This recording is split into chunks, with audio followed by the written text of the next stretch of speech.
Obviously, you will need a camera of some description. Mobile phones are great and accessible devices.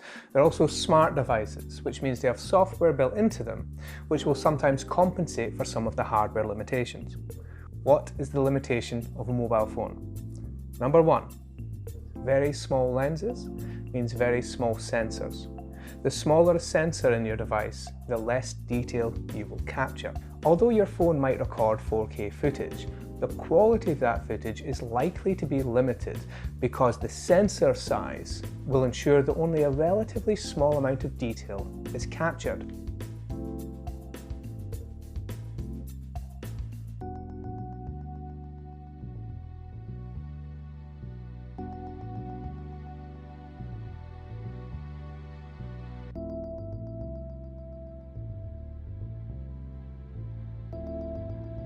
Cameras like this are able to capture footage in much more detail than your average mobile phone because, and I can show you, if I take this lens off, there's a much larger sensor in a device like this.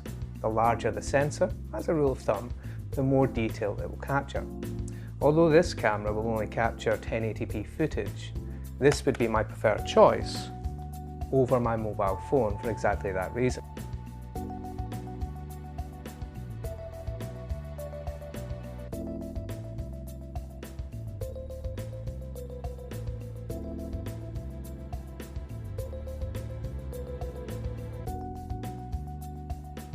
The other key advantage that a camera like this has over a mobile phone is its ability to change lenses. For example, if I decide I want a different film look, I might go for a lens like this. This type of lens here will give you a shallow focus image, the sort that we get off of this camera right here, where I'm in focus, but many of the objects around me are not. It is also possible to add in a very large zoom lens. If you intend to shoot a project in which you will be far away from your subject, or where you wish to shoot candid camera style moments, you will need to be able to bring the imagery to you. And in order to facilitate that, you will need a camera with a lens much more complex and much more adaptable than you will get in your phone.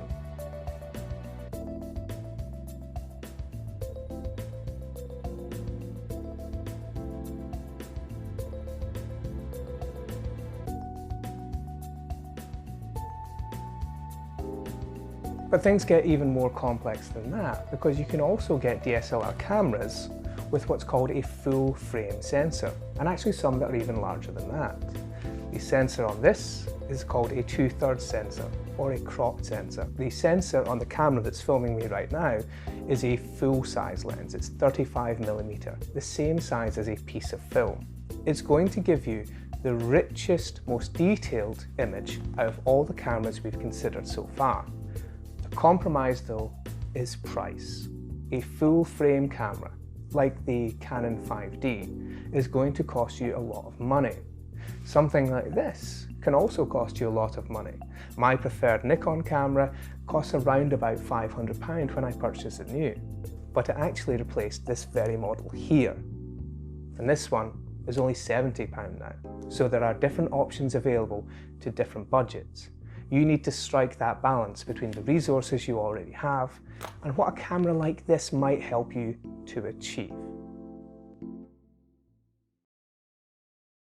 But it's not just about cameras. You will also need to purchase, and this is one thing you will need to purchase, a device like this. This is a lavalier microphone. It clips into the lapel or the shirt of your subject and records sound directly from them. Your audience can forgive a lot. If you film poorly framed shots or have poor quality footage, generally speaking, they will accept it as being the look of the film. But an audience will never accept poor quality sound. You must ensure that you, your commentators, your subjects are always audible. And so a device like this is, I think, one of the very few essential purchases you have to make. They vary in price. This device here, the one that's picking up my voice right now, cost around about £50 or 65 US dollars. It's made by a company called Rode, and we've been using these for years. They're durable, they're adaptable, and I think you'll agree the sound quality is perfectly reasonable.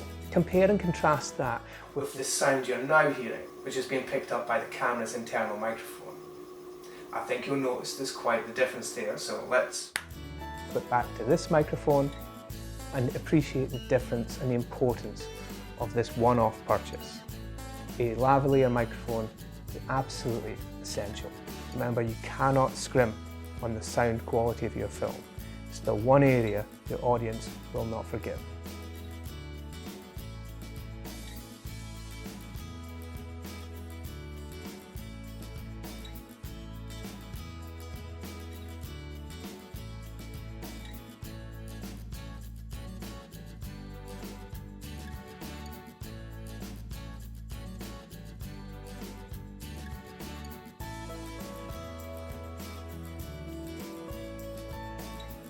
The other piece of essential equipment I really want you to think about is stabilization for your cameras.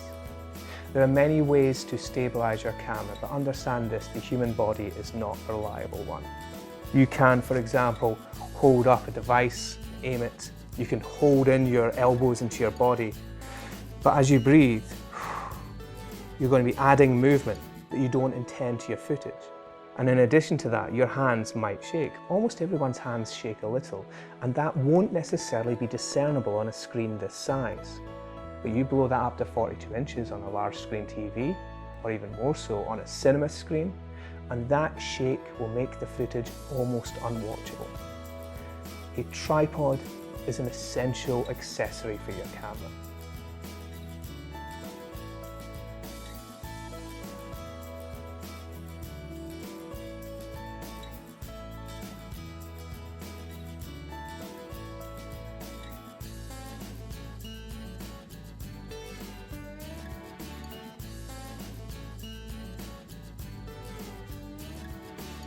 If you are using a smart device, it's also worth pointing out that there are a lot of apps available which will allow you to get the most out of it. My preferred solution when I'm shooting on any smart device, be it a phone or an iPad, is to use the app Filmic Pro.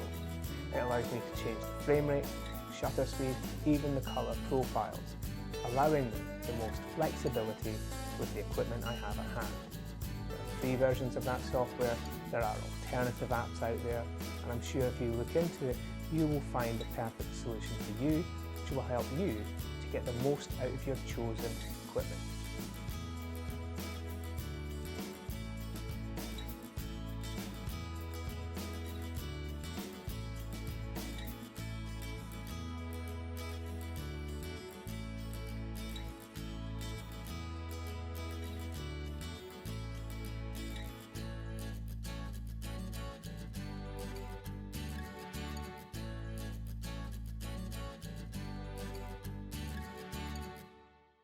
In today's assignment, you are going to take stock of the equipment which you already possess in order to establish its suitability for your project. First, you should experiment with your smart device or, if you already own one, a more expensive camera setup. What does your existing equipment allow you to do? And perhaps more importantly, what is it not capable of achieving? Once you have established this, do some research into more expensive camera setups. What would they allow you to achieve? And how much of a financial outlay might they require?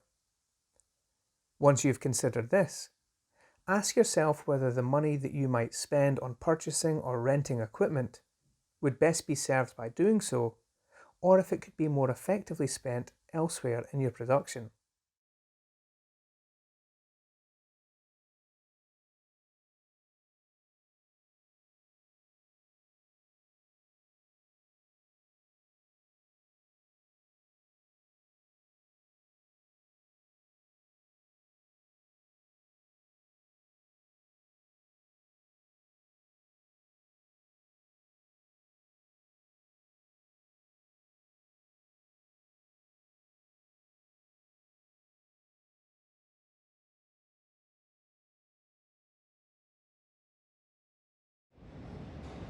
In May of 2016, we travelled to New York to create a short documentary, really a type of oral history, about the unfolding presidential election.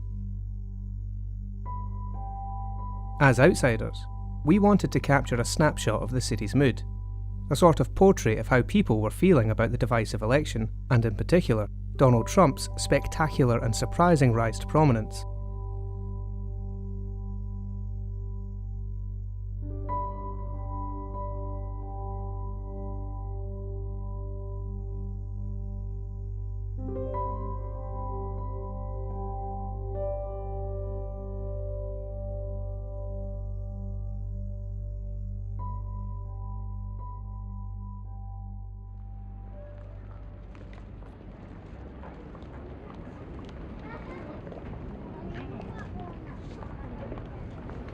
I think he's a good candidate for the times, but Donald Trump needs to get out of politics. That's what I think. That's not your job.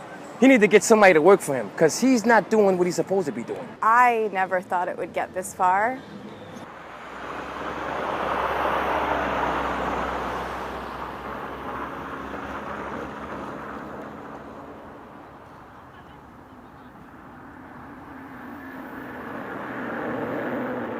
What do I think about Donald Trump?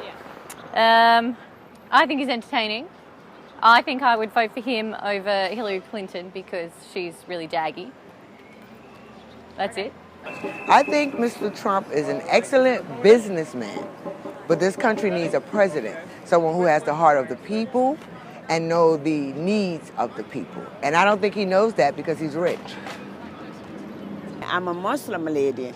So he be talking about the immigrant Muslim, when he be leader, all Muslims will have to get out of here, leave the United States. So that's not fair. The leader, you want to be a leader, you have to be helping people, everyone, no matter religion or color. United States, America is a freedom country for everyone.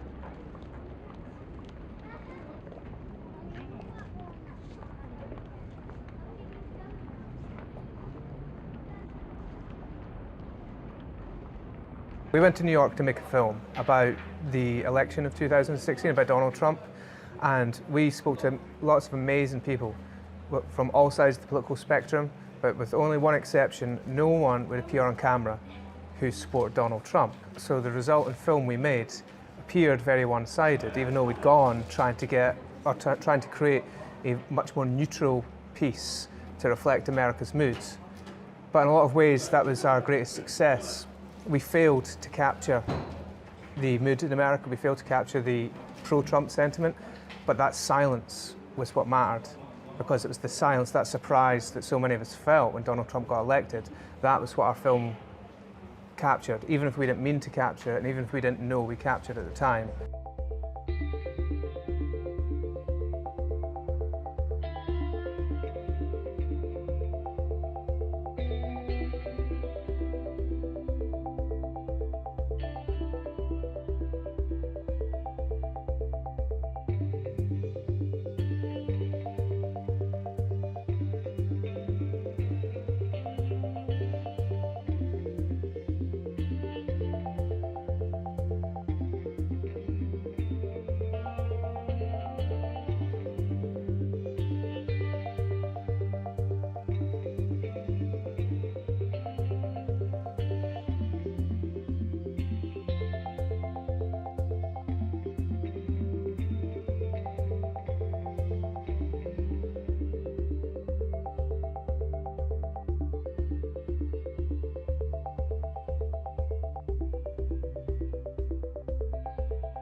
"2016 will go down as probably the most significant year to date of this century. So much change has happened, none perhaps more important than the election of Donald Trump in the United States. And our roles as historians is to document that, to provide evidence and sources for us and for other historians now and in the future, to try and comment on, understand and interpret why these things have happened. And what's also significant is that we take our cameras and we document different people from all different walks of life and their experiences and their relationship with the election of Trump their experience with things like Brexit and the elections that are happening across the European continent. I'm not sure what will happen to the country. We're a country built on immigration, so I'm not sure what's going to happen for a country that's based off of immigration. It's going to be a little scary for people to come in and for immigrants that are already here, so I'd be a bit worried about it.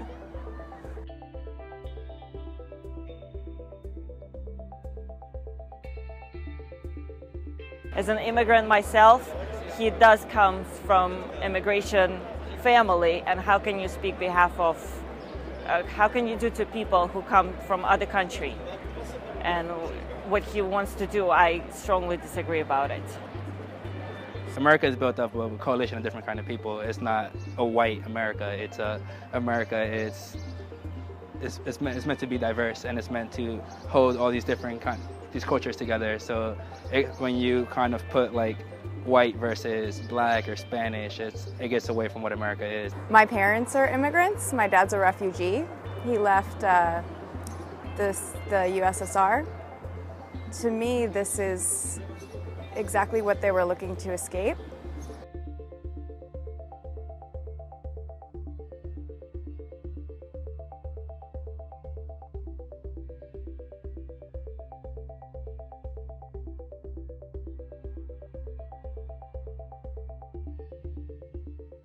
What would happen if Donald Trump won the presidential election? We'd all be slaves. He'd have us. He doesn't like Mexicans. He doesn't like women. He doesn't like Muslims. What he's not saying, but saying between the lines, is that he doesn't like black people either. So you cannot cancel out any one culture or another, because America is a melting pot. So his ideas are just ridiculous, categorically ridiculous. And I think that he knows he'd get into a lot of trouble and it'd be over for him if he says what he really thinks, which is he doesn't like people who aren't rich. If you're not rich, then you're not on Donald Trump's radar. So that means the rest of us, the 99% of us, will be probably eating out of garbage cans if we left Trump to be our president. He's the biggest asshole in New York. Fuck Donald Trump. Yes, I agree with him.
If they were really outraged, they would have fixed the problem before it became a problem. So people are gonna sit pretty. They might revolt a little bit, they might rebel, but I don't think they're gonna do anything too drastically. But, and because of that, we'll see what happens.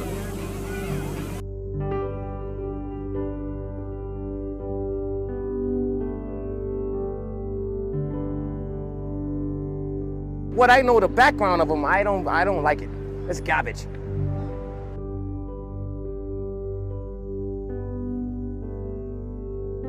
I think this is not only happening in the United States, it's probably happening around the world in many democracies that are going through changes.